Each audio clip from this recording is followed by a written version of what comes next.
신을 해부한 사람들, 유대 유물론자들은 왜 성직자들의 적이 되었나?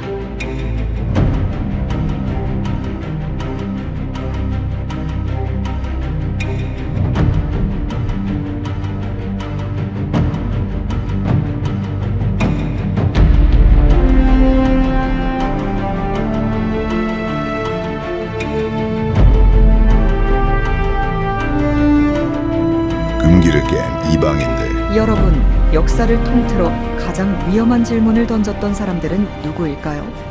왕의 목을 친 혁명가? 아닙니다.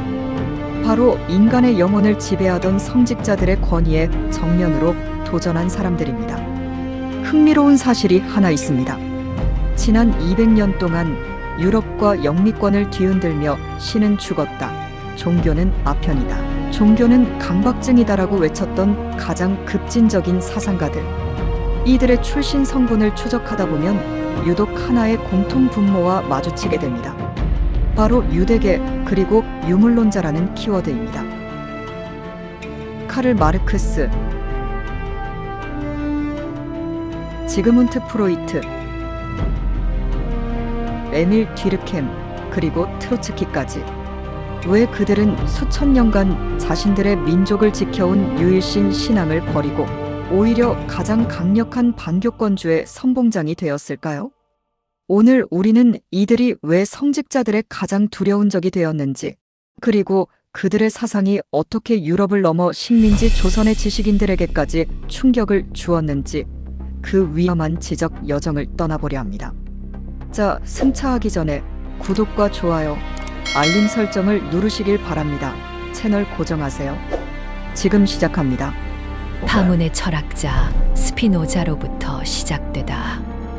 이 이야기의 시작은 19세기나 20세기가 아닙니다. 시간은 조금 더 거슬러 올라가야 합니다. 17세기 네덜란드 암스테르담입니다. 여기 한 청년이 있습니다. 이름은 바루크 스피노자. 유대교 공동체에서 자란 그는 23살의 나이에 역사상 가장 가혹한 파문을 당합니다. 이유가 뭐였을까요? 그가 말했습니다. 신은 인격적인 존재가 아니다. 신은 곧 자연 그 자체다. 이게 왜 문제였을까요? 정직자들, 즉 랍비나 신부님들이 중간에서 신의 뜻을 전달할 필요가 없어진다는 뜻이기 때문입니다. 자연이 곧 신이라면 우리는 과학과 이성으로 신을 이해하면 되지, 교회에 11조를 내거나 기도를 할 필요가 없어지는 거죠. 스피노자는 근대 유럽 최초의 세속적 유대인이었습니다. 그는 유대교라는 울타리에서도 쫓겨나고 기독교 사회에서도 이단 취급을 받았습니다. 하지만 바로 이 지점, 어디에도 속하지 않는 경계인의 위치가 중요합니다. 유대인들은 유럽 사회에서 기득권에 들어갈 수 없었습니다.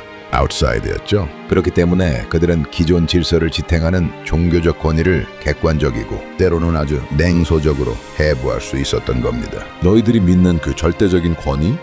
그거 다 환상 아니야 라고 말이죠. 이 스피노자의 유산이 200년 뒤 가장 폭발적인 형태로 부활합니다. 바로 까를 마르크스에 의해서요. 잠깐 여기서 그 당시 스피노자의 삶을 잠깐 들여다보고 출발하겠습니다. 스피노자는 1632년 유대계 상인인 아버지 미겔 지 이스피노자와 어머니 아나 데보라 이스피노자 사이에서 네덜란드 암스테르담에서 태어났습니다. 부모는 포르투갈에서 가톨릭 교회의 종교 재판과 유대인 탄압을 피해 망명한 사람들입니다. 스피노자 가문의 고향은 스페인입니다. 1492년 스피노자 가문은 스페인 이사벨 여왕과 페르난도 국왕이 발표한 아람브라 칙령, 이는 스페인 내 모든 유대인에게 가톨릭 개종 또는 4개월 내 추방을 명령한 사건으로 유대인들은 스페인에서 대가를 지불하고 포르투갈로 이주하게 됩니다. 이때 살기 위해서 강제든 자발적이든 유대교에서 캐톨릭으로 개종한 유대인을 콘베르소라고 불렀으며 이들은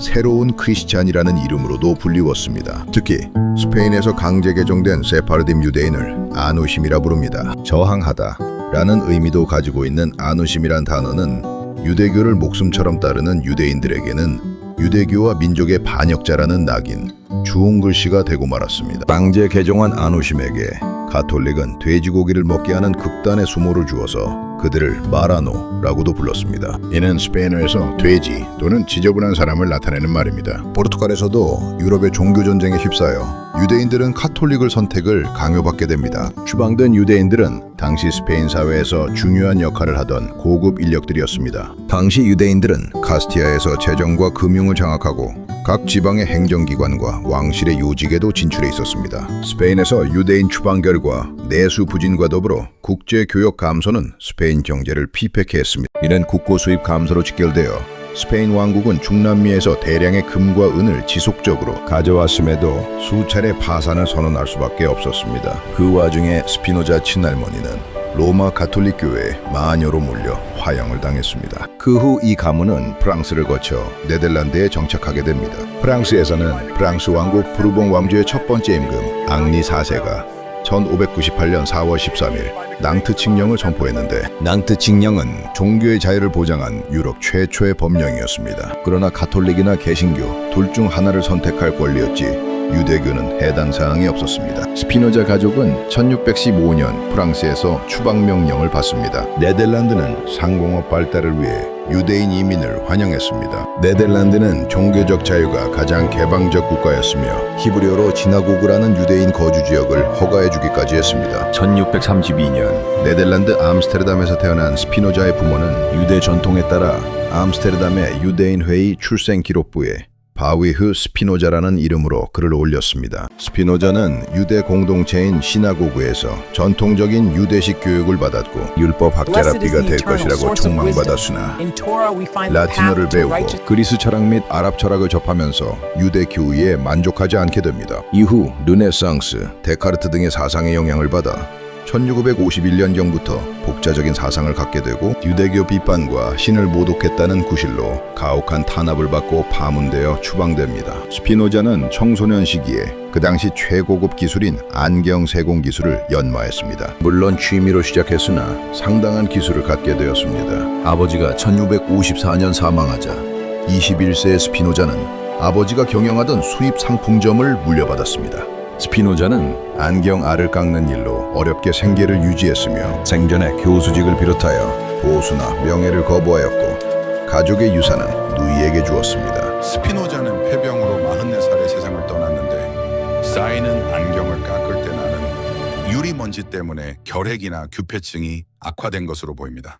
스피노자는 네덜란드 덴하우스 바이거리에 있는 신교회에 묻혔습니다. 그의 학설은 방법론에 있어서는 기하학적인 입장을 취하고 세계관에 있어서는 무신론적 성향이 강한 이론론적 범신론이었습니다. 독일 관념론에 큰 영향을 끼쳤고 계몽주의, 사회주의자들에게도 적잖은 영향을 주었습니다. 특히 레싱은 스피노자 철학 외에는 진정한 철학이 없었다고 할 만큼 격찬했습니다. 19세기의 철학자이자 혁명가인 프리드리히 엥겔스는 스피노자가 당대 종교성으로 대표되는 중세기적 목매주의로부터 인간을 해방할 수 있는 단초를 제공하였다고 했습니다. 목매주의는 어두움을 뜻하는 라틴어 obscurance에서 유래된 용어로 지식의 전달을 의도적으로 막거나 지식을 난해하게 만드는 것을 의미합니다. 16세기의 독일의 풍자 문집 어두운 사람들의 편지에서 처음 사용되었으며 18세기에는 계몽주의자들이 가톨릭 교회 신도 등 보수층을 공격하는 데 사용했습니다. 특히 주목할 만한 점은 스피노자가 기하학적 방법에 기초한 데카르트의 철학의 원리, 기하학적 순서로 증명된 윤리학 등 저서로 볼 때 기하학에도 많은 관심을 갖고 있었다는 점입니다. 반면 유신론자들에게는 신을 모독한 저주받을 무신론자로 비난도 받아야 했습니다.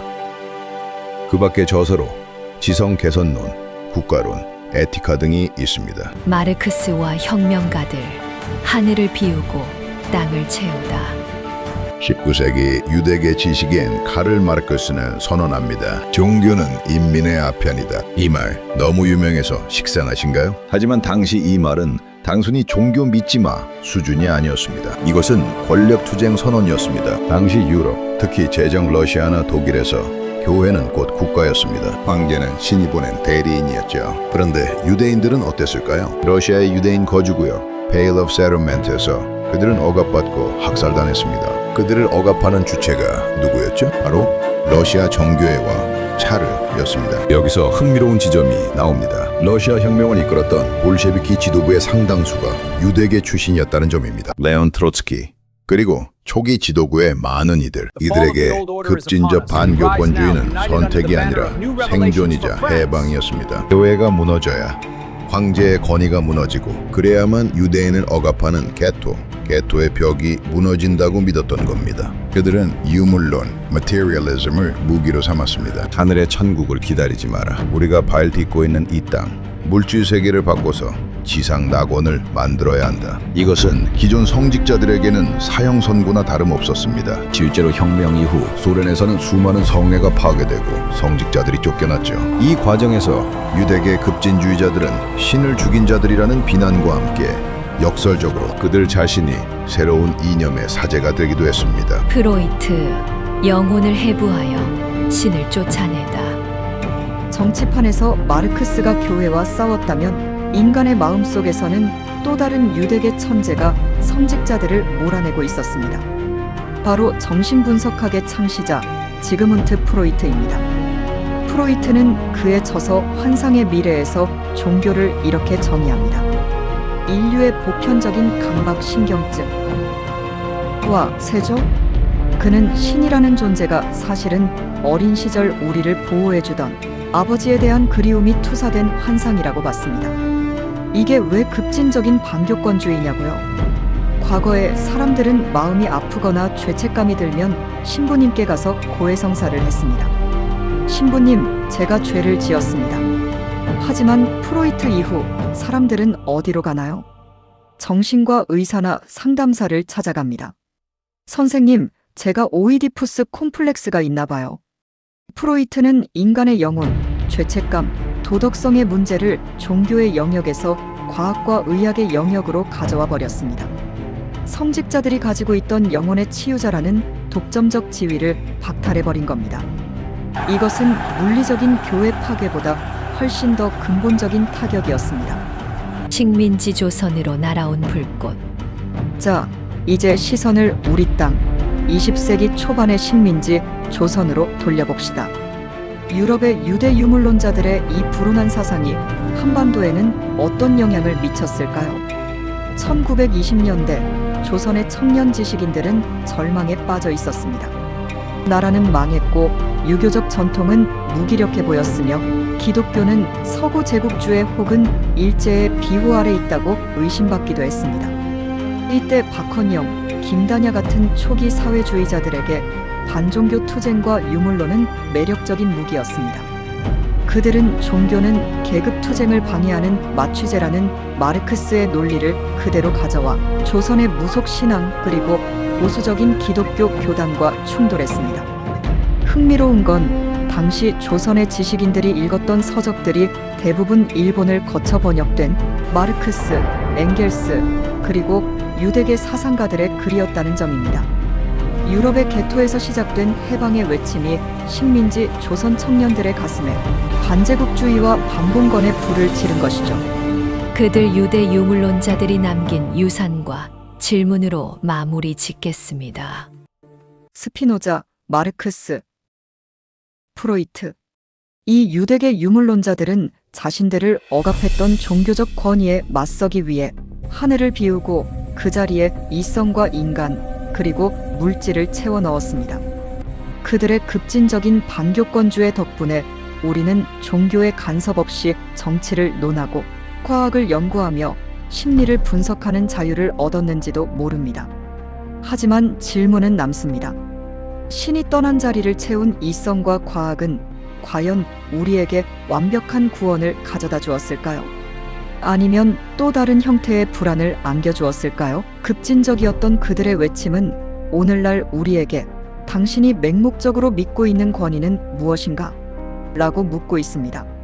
다음 시간엔 더 도발적인 역사 이야기, 아이작 뉴턴, 유대 신비주의, 프리메이슨, 그리고 7,500장의 금지된 기록, 과학자 가면 뒤에 미스터리로 찾아오겠습니다. 역사는 단절되지 않고 지혜는 가장 비밀스러운 경로를 통해 전승됩니다. 오늘 역사 미스터리 추적, 신을 해부한 사람들이 흥미로웠다면 구독과 좋아요, 알림 설정 부탁드립니다. 제 방송은 유튜브나 AI가 환영하지 않습니다. 자료 거부와 노출에 상당한 제약을 받습니다. 여러분의 응원이 큰 힘이 됩니다. 시청해주셔서 감사합니다.